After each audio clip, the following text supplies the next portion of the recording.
আজ আমি রুয়াবজার শরবত বানাবো, আপনারা দেখেন। এখানে আমি 3 চামচ রুয়াবজা দিলাম, আর একটা গ্লাসে আর তিন চামচ দিলাম।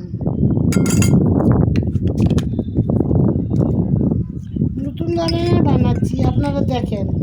চিনি দিচ্ছি 1 চামচ করে। এখানে আমি লেবু একটু দিচ্ছি।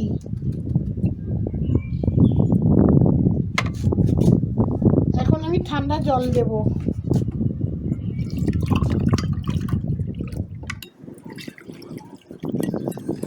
এখন আমার চিনি আর মিলে গেছে সব।